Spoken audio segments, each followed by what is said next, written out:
Madam గారు నమస్తే అండి. మరి చంద్రబాబు నాయుడు గారు ప్రమాణ స్వీకారం చేసి నేటికి 30 రోజులు కావస్తూ ఉంది.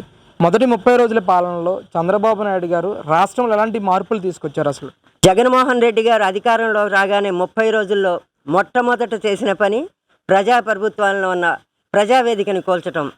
అదే చంద్రబాబు నాయుడు గారు రాగానే మొట్టమొదటగా చేసిన పని ప్రజలు పేదవాళ్ళు తన కోసం వేసి చూసే జనం కోసం పెన్షన్లు పెంచి ఇంటింటికి వెళ్ళి ఇచ్చిన ప్రజానాయకుడు చంద్రబాబు.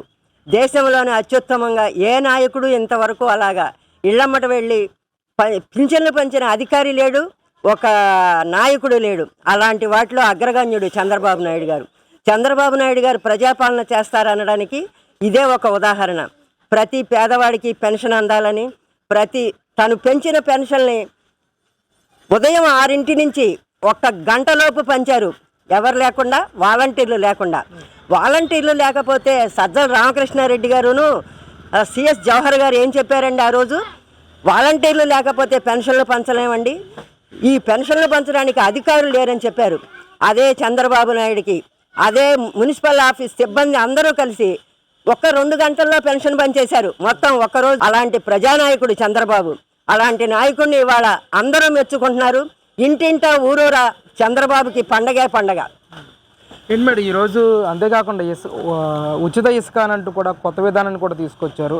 ఇది ఎంతవరకు పేద ప్రజలకు మేలు చేసే అవకాశం ఉంటుందంటారు?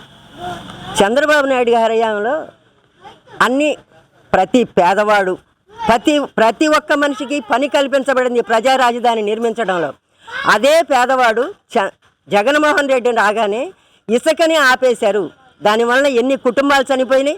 దాదాపు 900 కుటుంబాలు రోడ్డు పాలైపోయారు.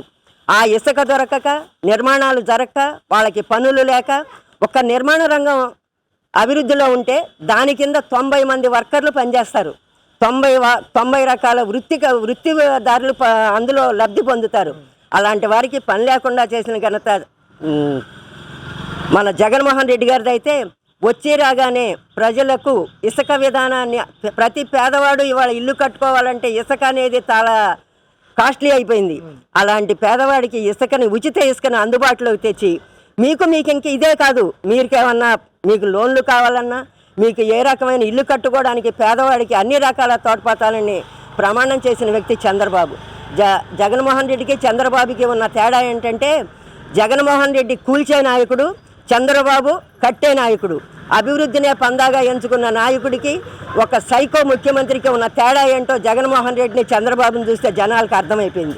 మేడం ముఖ్యంగా ఈయన అధికారంలోకి వచ్చిన 30 రోజుల్లో 3 శ్వేతపత్రాలను రిలీజ్ చేశారు. పోలవరం విషయంలో కానీ, అమరావతి విషయంలో కానీ, విద్యుత్ రంగంలో బకాయిల విషయంలో కానీ. అసలు ఏ విధంగా అనిపించింది? చంద్రబాబు నాయుడు గారు ఉచిత ఇసుక ఇస్తే ప్రతి పేదవాడు బాగుపడతాడని అనుకున్నాం. అలాగే ఫస్ట్ డిఎస్సిని ప్రకటించగానే 16,358 ఉద్యోగాలను ప్రకటించారు. అదే పాపం బొత్స గారు చాలా కష్టపడి 6,000 ఉద్యోగాలకి నోటిఫికేషన్ ఇచ్చానంటే ప్రతి ఉద్యోగానికి 5 లక్షల రూపాయలు చొప్పుకున్న అమ్ముకున్న ఘనత వాళ్ళదైతే 16,350 మంది ప్రతి పేదవాడు ఉద్యోగం పొందాలని చెప్పి డిఎస్సి నోటిఫికేషన్ ఇస్తే అదే ఐటీ శాఖ మంత్రి దగ్గరకు వెళ్ళి, అయ్యా మేము 90 రోజుల్లో ఇప్పుడు మీరు వెంటనే ఎగ్జామ్ పెడితే మేము చేయలేమంటే 90 రోజులు గడువిచ్చిన ఘనత మా యువ నాయకుడు లోకేష్ గారిది. ఈయనకి తేడా ఎంత ఉందో ప్రజలు గ్రహించారు. అంటే ముఖ్యంగా విద్యుత్ బకాయిలకి సంబంధించి దాదాపుగా 47,000 కోట్ల రూపాయలు ఈరోజు విద్యుత్ బకాయిలు జగన్మోహన్ రెడ్డి అలా ఉంచేశారు అని చెప్పేసి కూడా చంద్రబాబు నాయుడు శ్వేతపత్రం రిలీజ్ చేశారు. ఏంటి మేడం అసలు ఎలా అనిపించింది? చంద్రబాబు నాయుడు గారి హయాంలో విద్యుత్ అనేది 5 సంవత్సరాల్లో ఒక్కరోజు కూడా విద్యుత్ ఛార్జీలు పెంచలేదు, బస్ ఛార్జీలు పెంచలేదు, ఏ పేదవాడి మీద పన్నేలా. అదే జగన్మోహన్ రెడ్డి గారు వచ్చాక ఆయన చాలా గొప్ప ముఖ్యమంత్రి. ఎందుకంటే చెప్పుకోవాలి, చెత్త మీద పన్నేసిన చెత్త ముఖ్యమంత్రి ఎవరయ్యా అంటే జగన్మోహన్ రెడ్డి. అదే కాదు, చెత్త మీద చెత్త పన్ను వేశాడు. ఇంటి కరెంటు విధానంలో స్లాబ్ సిస్టమ్ ఏం చేశారండి? నేను వస్తే మీకు అందరికీ అసలు కరెంటుకే నేను కట్టించుకోను, పేదవాడు ఇల్లు కట్టుకుంటే రూపాయి ఇస్తే నేను ఇల్లు ఇస్తానని చెప్పారు కదా. కట్టిన ఇళ్లను ఇవ్వలేకపోయిన దరిద్రపు ముఖ్యమంత్రి, మాజీ ముఖ్యమంత్రి జగన్మోహన్ రెడ్డి. 2,58,000 ఇళ్ళు చంద్రబాబు నాయుడు గారు కట్టి ఉంచితే వాటిల్లో అవి పాడుపడిపోయి మొన్న చంద్రబాబు గారు ఆ ఇంటిని సందర్శించడానికి వెళితే 2 కన్నీటి చుక్కలు ఆయన కంటి కిందకు వచ్చి ఆగిపోయినాయి. దాన్ని మర్చిపోతామా? అదే ప్రజానాయకుడి లక్షణం. ఈయన ఇంట్లో కూర్చొని పరదాల మాటను దాక్కుంటే వచ్చిన రోజు నుంచి ఇవాళ వరకు రోడ్డు మీద ప్రతి గుమ్మంలో ప్రతి గడపలో ఆయన వస్తాడేమో, ఈరోజు ఇక్కడికి వెళ్తారేమో. అది మేము చెప్పుకునేది. 5 సంవత్సరాల నుంచి టీవీలు చూడని, పేపర్లు చదవని ప్రజలందరూ ఇవాళ టీవీలని నిక్కబడుచుకొని చూస్తున్నారు, పేపర్ కోసం ఎదురు చూస్తున్నారు. ఏం ప్రకటిస్తారు, ఏం చేస్తారు, మాకేం మేలు జరుగుతుందని. అది ముఖ్యమంత్రులకి, ప్రజానాయకుడికి, ప్రజారహిత నాయకుడికి ఉన్న తేడా. మేడం, ముఖ్యంగా గెలిచిన 10 రోజుల నుంచే లోకేష్ గారు ప్రజా దర్బార్ అనే కార్యక్రమం నిర్వహిస్తూ ఉన్నారు. ఎంతవరకు ప్రజల కష్టాలను వింటున్నారు, దాన్ని పరిష్కరించే మార్గాలను ఎంతవరకు తీసుకెళ్తున్నారు ముందుకి? అసలుకి మీరు చాలా గొప్ప విషయం అడిగారు. ప్రజా దర్బార్ గురించి చెప్పాలంటే ప్రతి పేదవాడి ఇంటి దగ్గరికి వెళితే లోకేష్ గారి ప్రజా దర్బార్కి వెళ్ళగానే మొట్టమొదట పలకరించే పలకరింపు, అమ్మా బాగున్నారా, బాబు బాగున్నారా అని భుజాల మీద చేయేసి తనతో కలిపి ఒక ఫోటో ఇచ్చి ఏంటి నీ సమస్య అని అడిగే అంతటి నాయకుడిని మేము ఇంతవరకు చూడలేదు అసలు.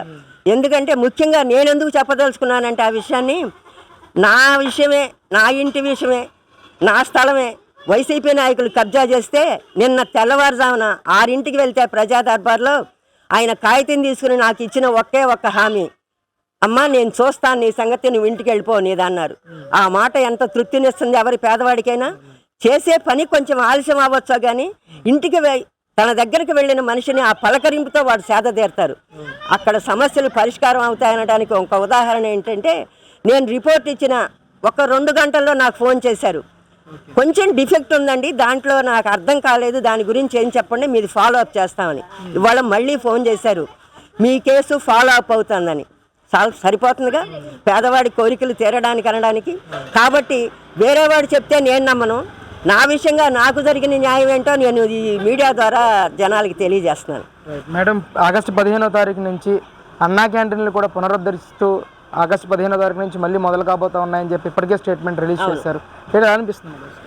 అన్నా క్యాంటీన్లు అసలు బయటికి వచ్చిన పేదవాడు కాదు, ప్రతి వ్యక్తి రోడ్డు మీదకి వచ్చిన తర్వాత తను ఏమీ తినలేని పరిస్థితిలో, తాగలేని పరిస్థితిలో అన్నా క్యాంటీన్ అనే ఒక ముఖ్యమైన ఆహార కూడలు ఉంది. దానిలోకి వెళితే నేను ఒక 10 రూపాయలు సంపాదించుకుంటే 2 పూట్ల అన్నం తినగలను అని రోడ్డు మీద అడుక్కునే పేదవాడు కూడా అన్నా క్యాంటీన్ వైపు చూసేవాళ్ళు ప్రతిరోజు. అదే అన్నా క్యాంటీన్ని కూల్చేసి సచివాలయాలు పెట్టి వాలంటీర్ల వ్యవస్థను తెచ్చిన జగన్మోహన్ రెడ్డి ప్రజలకు ఏం మేలు చేశారండి? ప్రతి పేదవాడు ఆకలి తీర్చలా, పేదవాడు తినే అన్నం నోట్లో రాయి వేశాడు జగన్మోహన్ రెడ్డి. ఆయన మరి అంత గొప్ప ముఖ్యమంత్రి. ఆయన 5 ఏళ్ళు నేను ప్రజలకి ఎంతో పరిపాలన అందించాను, నాకు ఓట్లు రాలేదు, ఏమైపోయినాయి అక్క చెల్లెళ్ళు అన్నా చెల్లెళ్ళు ఏం చేశారని అడుగుతున్నారు.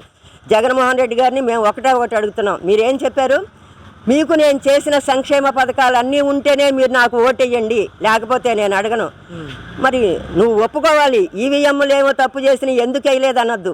నువ్వు ఏమీ చేయలేదని కాబట్టి ప్రజలు నీకు బట్టను నొక్కారు, అది గ్రహించాలి జగన్మోహన్ రెడ్డి గారు.